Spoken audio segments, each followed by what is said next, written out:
এই খুতবায় সর্বপ্রথম আমি আপনাদের সাথে একটি শব্দের অর্থ শেয়ার করতে চাই, যার সাধারণ অনুবাদ করা হয় দুর্ঘটনা বা বিপদ। এর জন্য কোরআনের শব্দ হলো মুসিবাহ। আপনারা যারা ভারতীয় উপমহাদেশের, অনেকেই হয়তো মুসিবত শব্দটি ব্যবহার করে থাকেন। আর কোনো দুর্ঘটনা বা বিপদ আপদ বোঝাতে এটি ব্যবহার করা হয়। শব্দটি নির্গত হয়েছে আরবি শব্দ আসবা থেকে, কোনো লক্ষ্যে আঘাত হানা বা কোনো লক্ষ্যকে সঠিকভাবে আঘাত করা। কোরআন খুব কৌশলগত উপায়ে অন্য শব্দ কারিসা, যা দিয়েও দুর্ঘটনা বা ট্র্যাজেডি বোঝানো হয়, এই শব্দটা ব্যবহার করার পরিবর্তে মুসিবা শব্দটি ব্যবহার করেছে। এই মুসিবা শব্দটি ব্যবহার করার মাধ্যমে কোরআন ইঙ্গিত করছে যে বিপদ আপদে আঘাত হানুক না কেন তা আসলে একটি লক্ষ্যে আঘাত হেনেছে।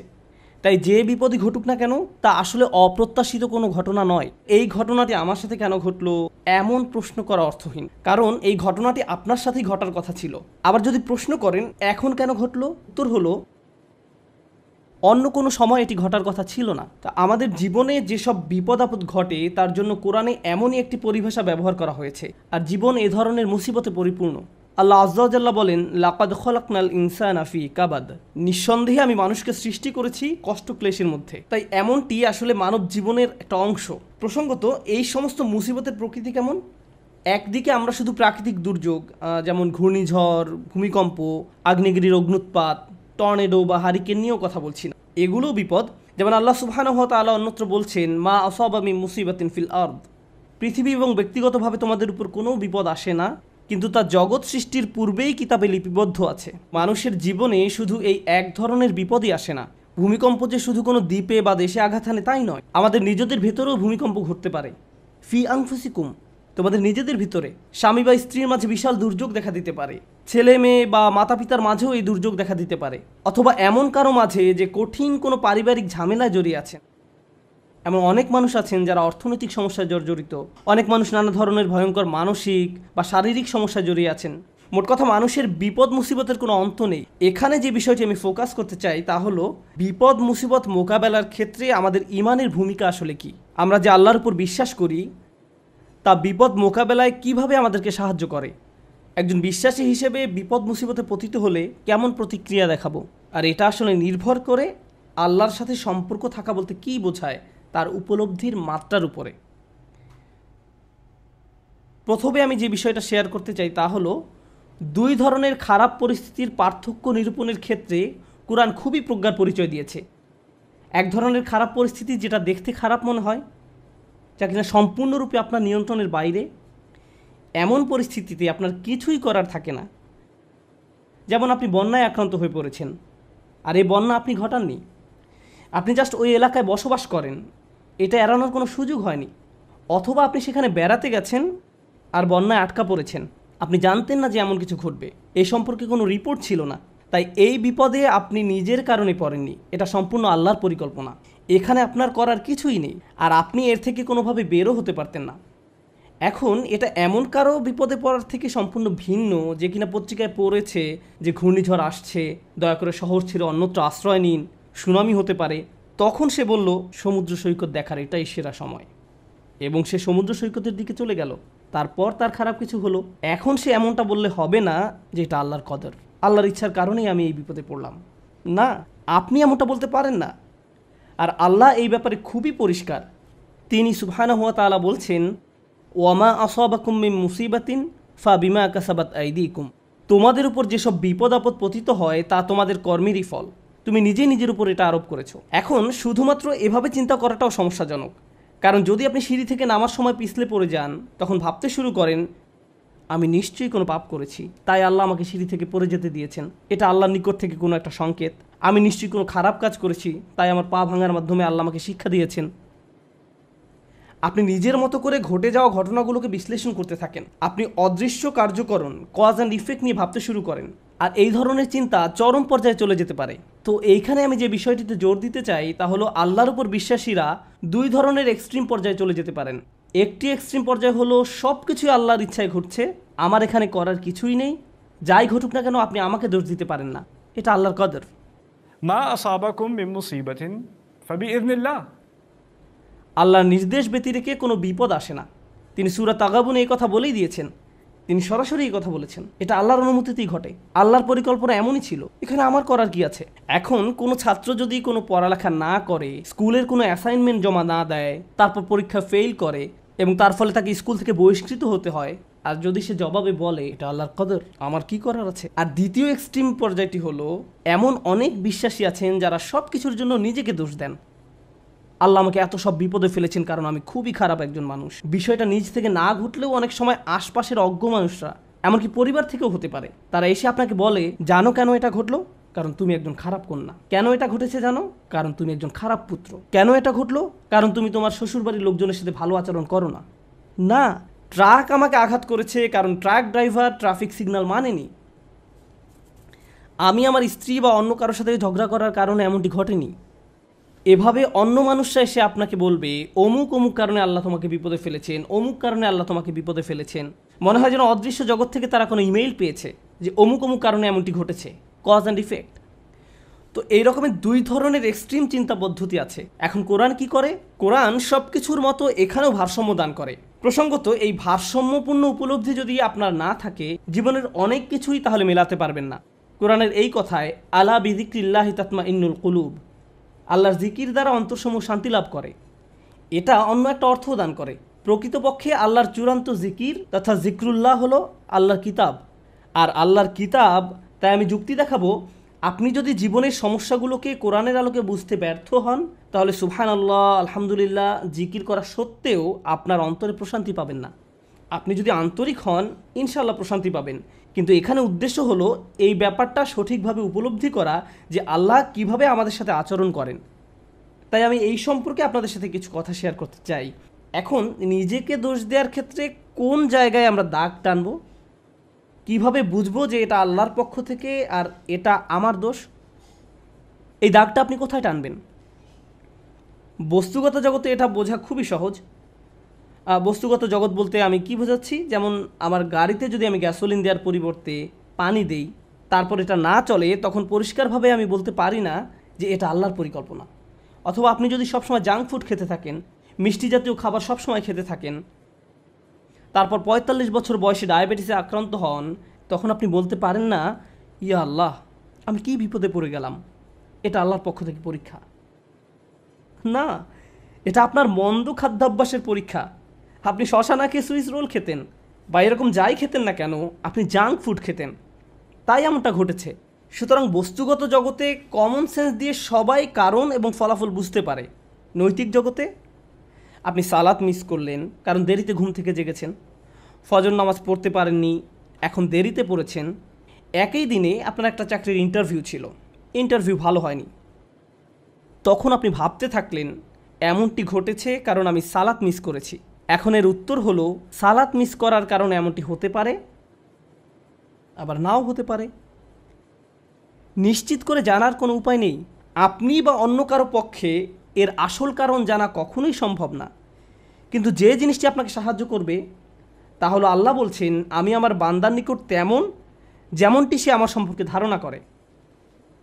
আপনি যদি ধারণা করেন নামাজ মিস করার কারণে আল্লাহ আপনার উপর প্রতিশোধ নিয়েছেন, তাহলে আপনার নিকট আল্লাহ তেমনই।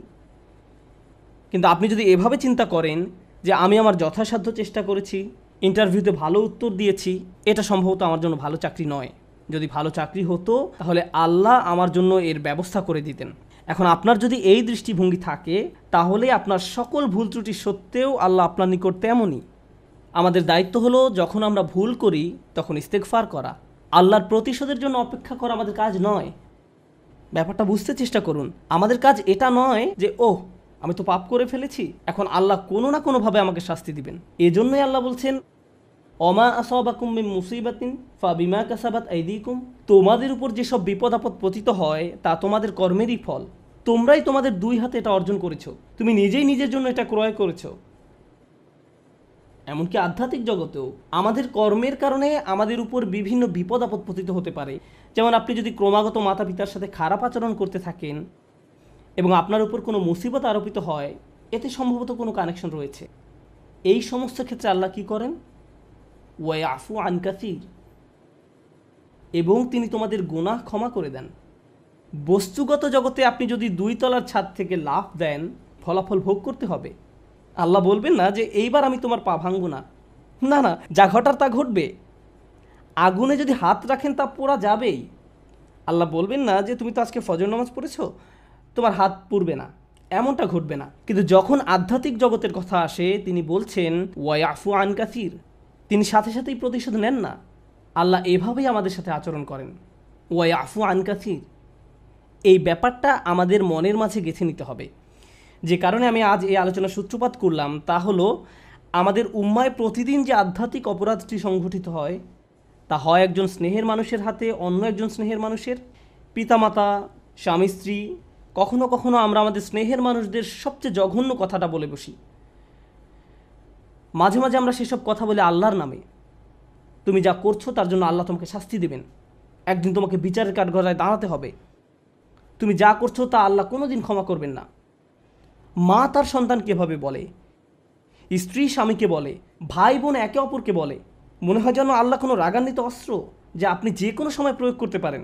কারণ কারো উপরে আপনি অসন্তুষ্ট, তাই আল্লাহ অবশ্যই তার উপর অসন্তুষ্ট, এবং আপনি এভাবে আল্লাহকে ব্যবহার করতে পারেন। এটা আমাদের স্থান নয়। অনেক মানুষের ক্ষেত্রে তারা এই ধরনের কথা এত বেশিবার শুনেছে যে তারা আল্লাহর নিকট থেকে অনেক দূরে সরে গিয়েছে। তারা তাদের প্রিয় মানুষগুলোর কাছ থেকে এমন কথা শুনেছে।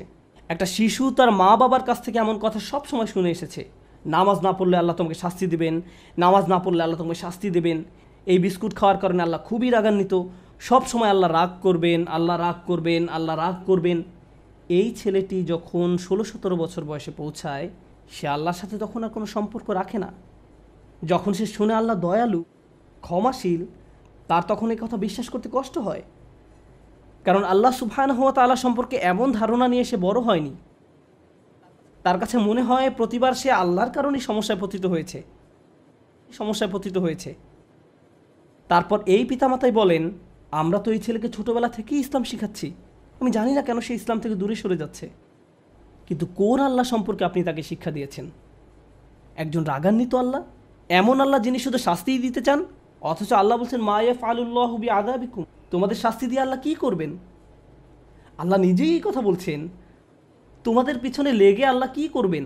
তাই মানুষ খারাপ পরিস্থিতিতে পড়লেই মনে করে আল্লাহ তাদের শাস্তি দিচ্ছেন, আল্লাহ তাদের কষ্ট দিচ্ছেন। তার এমন পরিস্থিতি আল্লাহ তৈরি করেছেন, আল্লাহ তাদের কষ্ট দিচ্ছেন। আমার এক কলিগ আমাকে একটা কথা মনে করিয়ে দিয়েছিলেন। মালয়েশিয়া আসার সময় কোত্থেকে হঠাৎ করে, এমনটা আগে কখনো হয়নি, আমার টনসিলে ব্যাকটেরিয়ার আক্রমণ ঘটে। এটা এমনভাবে ফুলে গিয়েছিল যে আমার গলার অর্ধেকটা ব্লক হয়ে গিয়েছিল। আমার কাছে মনে হয়েছিল একটি নাকের ছিদ্র বন্ধ হয়ে আমি যেন ডুবে যাচ্ছি। আমি তখন আবুধাবি থেকে এখানে আসার মাঝপথে বিমানে ছিলাম। বিমান থেকে নেমে দ্রুত একটা ক্লিনিকে গেলাম। তারা বলল তোমাকে অমুক অমুক ভারী চিকিৎসা নিতে হবে। এখানে আসার পর আমাকে অপারেশন করার পরামর্শ দেওয়া হলো। ভাবতে লাগলাম কী হচ্ছে এসব। ডাক্তার বলল এমন ঘটনা একেবারেই ঘটে না। ব্যাপারটা আসলেই অদ্ভুত। আমার 30 বছরের ক্যারিয়ারে শুধু আরও একবার এমন ঘটনা দেখেছি। তো আমি হাসপাতালের বেডে শুয়ে আছি আর অপারেশনের জন্য অপেক্ষা করছি। তখন আমার এক কলিগ আমাকে মনে করিয়ে দিল যে এই মুহূর্তে তোমার জন্য এটাই শ্রেষ্ঠ জায়গা। এই মুহূর্তে হাসপাতালের এই বিছানাই তোমার জন্য সর্বোত্তম জায়গা। এটাই তোমার জন্য আল্লাহর পরিকল্পনা। আমি ভাবতে লাগলাম আমাকে অমুক অমুক প্রোগ্রাম বাতিল করতে হবে, অমুক অমুক জায়গায় যেতে পারবো না, পরিস্থিতি কিভাবে মোকাবেলা করব, অমুক ক্যালেন্ডার, অমুক মিটিংয়ের কী হবে। এত দূর থেকে আসলাম প্রোগ্রামগুলো করার জন্য। তারপর হঠাৎ করে আমার কলিগের এই কথা আমার সব কিছু শান্ত করে দিল। হ্যাঁ, এখানেই আমার থাকার কথা, এর চেয়ে ভালো কোনো জায়গা হতে পারে না। কারণ হাসপাতালে আসার পরিকল্পনাটি তো আমার নয়, এটা আল্লাহ আজ্জা জাল্লার পরিকল্পনা। আমাদের আল্লাহর এমন কাছাকাছি থাকতে হবে যে আল্লাহ যখনই আমাদের জন্য যে পরিকল্পনাই করেন না কেন, আমাদের প্রতি তার ভালোবাসার কারণেই এমনটি করেন। আল্লাহ আজ্জা জাল্লাহ তার বান্দাদের ভালোবাসেন, তিনি তাদের জন্য সবচেয়ে ভালোটাই পছন্দ করেন। আমরা আমাদের নিজেদের যতটা ভালোবাসতে পারি, আল্লাহ আমাদের তার চেয়েও বেশি ভালোবাসেন। আমরা নিজেদের যতটা যত্ন নিতে পারবো, আল্লাহ তার চেয়েও বেশি যত্ন নিয়ে থাকেন। আমরা যখন এই বিষয়টা ভুলে যাই তখন হেদায়েত হারিয়ে যায়। একই বিষয়ে সূরা তাগাবুনে আল্লাহ বলছেন ওমাই ইউমিন বিল্লাহি ইয়াহদি কলবাহু, আল্লাহর নির্দেশ ব্যতিরেকে কোনো বিপদ আসে না, এবং যে আল্লাহর প্রতি বিশ্বাস করে সেই বিপদের সময়, কারণ আপনি তো এমনিতেই আল্লাহকে বিশ্বাস করেন, যখন মুসিবতে পড়েন কেবল তখনই প্রশ্ন করতে শুরু করেন, আল্লাহ কেন আমার সাথে এমনটি করছেন? ঠিক সে সময়ের জন্য আল্লাহ ওমা ইউমিন বিল্লাহ এই বাক্যটা ব্যবহার করেছেন। যে কেউ সত্যিকার অর্থে আল্লাহকে বিশ্বাস করে, হ্যাঁ, আপনি সব সময় বলেন আল্লাহ রহমান, আপনি কি আসলে অনুভব করেন আল্লাহ রহমান? না, এই মুহূর্তে তিনি সম্ভবত জুন্তিকম, এই মুহূর্তে তিনি সম্ভবত সেই সত্তা যিনি প্রতিশোধ নিয়ে থাকেন। এখন সম্ভবত তিনি আল জব্বার আর রহমান নন। লক্ষ্য করেছেন, যখন বিপদে পড়েন তখন আর রহমানের উপর আপনার ঈমান হারিয়ে যায়। আল্লাহ বলছেন, সে সময় তুমি যদি আর রহমানের উপর ঈমান রাখতে পারো, তিনি নিজেকে তোমার নিকট আর রহমান হিসেবে উপস্থাপন করেছেন, সেই মুহূর্তে তুমি যদি তা করতে পারো, তাহলে আল্লাহ তোমাকে কি উপহার দিবেন? এটাই আমার খুতবার উপসংহার, যে আল্লাহ আমাদের কি উপহার দিবেন। আমি স্বাস্থ্য চাই, অসুস্থতা থেকে সুস্থ হতে চাই, আমি চাকরি চাই, আমি টাকা চাই, আমি উত্তম পারিবারিক অবস্থা চাই, আমি বর্তমান অবস্থা এড়াতে চাই, আমি চাই অন্য মানুষ যেন আমাকে কোনো কষ্ট না দেয়, আমি চাই মানুষ যেন আমাকে নিয়ে কথা না বলে। যেটাই হোক না কেন, কিছু একটা আপনাকে খুব বিরক্ত করছে। আপনি ভাবছেন, ইস, যদি এই সমস্যাটা পার করতে পারতাম, জীবন মনে হয় প্রশান্তিতে পরিপূর্ণ হয়ে যেত। আমাদের সবারই জীবনে কোনো না কোনো সমস্যা রয়েছে যা আমাদের শান্তিতে ঘুমাতে দেয় না। আর আমরা ভাবতে থাকি, ওহ ভাই, যদি এই সমস্যাটা চলে যেত অনেক ভালো থাকতাম। কিন্তু জানেন কি হয়? যদি এই সমস্যাটা চলে যায়, পরবর্তীতে আরেকটা এসে হাজির হয়। আর যখন নতুন সমস্যা এসে দেখা দেয়, আপনি ভাবেন পূর্বের সমস্যাটা আরও সহজ ছিল। এটা তো অনেক বড় সমস্যা। আপনি যদি আল্লাহর উপর ভরসা রাখতে পারেন, আল্লাহ আপনাকে কি দিবেন? তিনি আপনার সমস্যা শেষ করে দেন না। এই পৃথিবীর জীবনে আপনি কখনো সমস্যা ছাড়া থাকতে পারবেন না। যদি সমস্যা চলে যেত, তাহলে ইয়াকুব আলাইসাল্লামের জন্য আমাদের তুলনায় অনেক আগেই সেটা দূর হয়ে যেত। যদি ঈমান থাকার মানে হয় আপনার কোনো সমস্যা থাকবে না, তাহলে মরিয়ম আলাইসাল্লামের কোনো সমস্যা থাকা উচিত ছিল না। রাসূল সাল্লাল্লাহু আলাইহি সাল্লামেরও কোনো সমস্যা থাকার কথা ছিল না। আল্লাহর কাছাকাছি মানুষদের জীবনী পড়লে আপনি দেখবেন তাদের জীবন ছিল সমস্যায় পরিপূর্ণ, বড় বড় সমস্যা। আর আপনি শুধু এই সমস্যাগুলোর কথাই পড়ছেন। আপনি পড়ছেন তারা কিভাবে একটা সমস্যা থেকে আরেকটা সমস্যা জীবন অতিবাহিত করে গেছেন। আল্লাহর একজন মহান রসুল ছিলেন ইউসুফ আলাইসাল্লাম। তার জীবনের দিকে তাকালে দেখবেন ছোটবেলা থেকেই তিনি সমস্যায় আক্রান্ত ছিলেন। তাহলে আমি এই প্রশ্নটি বারবার করছি, আল্লাহ তাহলে আপনাকে কি দিচ্ছেন? আপনার জীবনের অতি ভয়াবহ সমস্যার সময় যখন আল্লাহর উপর পূর্ণ বিশ্বাস রাখেন, এর বিনিময়ে আল্লাহর কাছ থেকে কি পাবেন? যখন মানুষ আপনাকে বলতে থাকে আল্লাহ তোমাকে অপছন্দ করেন, তাই তোমার জীবনে এসব ঘটছে, বিপরীতে আপনিও ভাবতে শুরু করে দেন আল্লাহ মনে হয় আমাকে শাস্তি দিচ্ছেন, তাই আমার জীবনে এসব বিপদ আপদ ঘটছে। সেই মুহূর্তে যদি আপনি আল্লাহ সম্পর্কে সুধারণা পোষণ করতে পারেন, আল্লাহর প্রতি ভালোবাসা, নির্ভরতা এবং বন্ধন বজায় রাখতে পারেন, যে না, আল্লাহ আপনাকে কখনো ছেড়ে যাবেন না, এর বিনিময়ে তিনি আপনাকে কি দেবেন? তিনি সে লোকের হৃদয়কে পথ দেখান। আমি আপনাদের গ্যারান্টি দিচ্ছি, যদি আপনার সমস্যা চলে যায়, যদি সে সমস্যাটা অর্থ সংক্রান্ত হয়ে থাকে, এরপর অর্থ আসতে থাকে, যদি এটা পারিবারিক সমস্যা হয়ে থাকে এবং সমস্যাটা দূর হয়ে যায়, এই দুনিয়ার কোনো অর্জনই সেই একটা গিফটের তুলনায় কোনো মূল্য বহন করে না।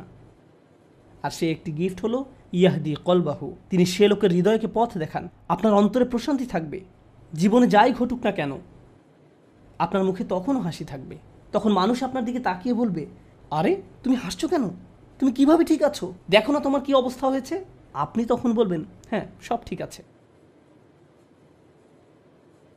যদি আপনি এই আচরণ রপ্ত করতে পারেন, এমন অনেক মানুষ রয়েছে যাদের টাকার কোনো অভাব নেই, তারপরেও তারা ঘুমাতে পারে না। আপনার কল্পনায় যেসব কিছু মানুষের জন্য সুখ নিয়ে আসার কথা, তার সবই তাদের আছে, কিন্তু তবু তাদের মানসিক শান্তি নেই। তাদের নেই সেটা। তারা নিজেদের উপর খুশি নয়, বিভিন্ন রকম ড্রাগ এবং মদ পান করে, বাস্তব দুনিয়া থেকে নিজেদের সরিয়ে রাখে। তারা বাস্তবতার মুখোমুখি হতে পারে না। অন্য মানুষরা তাদের ভিডিও দেখে বলে, ওয়াও, তাদের বাচ্চাদের দোলনাটা কি সুন্দর, তাদের গাড়িটাও কি চমৎকার, আমরাও এগুলো চাই। ইয়া লাইতালানা মিসলা মা উতিয়া করুন, ইস, কারুনের যা আছে আমার যদি তা থাকতো। বসের মতো জীবন। পক্ষান্তরে আপনি যদি আল্লাহর দিকে ফিরেন, তাহলে তিনি আপনাকে এমন কিছু দান করবেন যা কোনো টাকার অঙ্কে কেনা সম্ভব নয়, খ্যাতি বা জনপ্রিয়তা যা আপনাকে দিতে পারবে না। আর তা হলো ইয়াহদি কলবাহু, তিনি আপনার হৃদয়কে পথ দেখাবেন। এটাই ঈমানের সর্বশ্রেষ্ঠ পুরস্কার, এটাই হলো বিপদে পড়ার সর্বশ্রেষ্ঠ পুরস্কার। এখন আলোচনার উপসংহারে এসে বলতে চাই, মানুষ অনেক সময় বিভিন্ন সমস্যায় আটকে পড়ে। আপনি আটকে পড়েছেন, আমি আটকে পড়েছি। কখনো কখনো আমরা এখান থেকে মুক্তির কোনো উপায় দেখি না। ওই পরিস্থিতিগুলো হলো আমাদের আল্লাহর পক্ষ থেকে সর্বশ্রেষ্ঠ উপহার দেওয়ার একটা উপায়। ওই পরিস্থিতিগুলোতেই তিনি আমাদের অন্তরগুলোকে পথ প্রদর্শন করেন। আমরা যদি কেবল সেই পরিস্থিতিগুলো ব্যবহার করে আল্লাহকে পেতে পারি, আল্লাহর সাথে কথা বলতে পারি, এর জন্য আপনাকে আরবি জানতে হবে না, এর জন্য আপনাকে অনেক বেশি কোরআনও জানতে হবে না। জাস্ট আল্লাহর দিকে প্রত্যাবর্তন করুন আর বলুন, ইয়া আল্লাহ, আপনি তো সর্বশ্রেষ্ঠ পরিকল্পনাকারী। ইয়া আল্লাহ, আপনার মতো কেউ আমাকে ভালোবাসে না, কেউ আমার প্রতি আপনার মতো যত্নবান নয়। এটা কখনোই সম্ভব নয় যে আপনি আন্তরিকতার সাথে আল্লাহর নিকট হেদায়েত কামনা করবেন আর তিনি আপনাকে ফিরিয়ে দেবেন। আপনি যদি আল্লাহর কাছে একটা গাড়ি চান, তিনি হয়তো আপনাকে তা নাও দিতে পারেন। একটা বাড়ি চান, তিনি হয়তো আপনাকে তা নাও দিতে পারেন। আপনি যদি তার নিকট আপনার রোগ ভালো করে দেওয়ার জন্য দোয়া করেন, হয়তো তিনি ভালো করবেন অথবা ভালো করবেন না। কিন্তু একটি বিষয়ে নিশ্চিত তিনি আপনাকে দিবেন, যদি আপনি আন্তরিকতার সাথে প্রার্থনা করেন, আর তা হলো হেদায়েত। তার সন্তুষ্টিপ্রাপ্ত বান্দাদের দলে চলার পথ, গাইডেন্স, তিনি আপনাকে এটা দেবেন। আর যখন তিনি আপনাকে এটা দান করবেন, তখন এমনিতেই অন্য সব সমস্যার সমাধান হয়ে যাবে। আল্লাহ তাআলা আমাদেরকে সেসব মানুষদের অন্তর্ভুক্ত করুন যারা সত্যিকার অর্থে তার নিকট হেদায়েত চায়, আর আমাদের জীবনের সকল সমস্যাগুলোকে তার কাছাকাছি হওয়ার মাধ্যমে পরিণত করুন, যেন তার নিকট থেকে আমরা হেদায়েত পেতে পারি।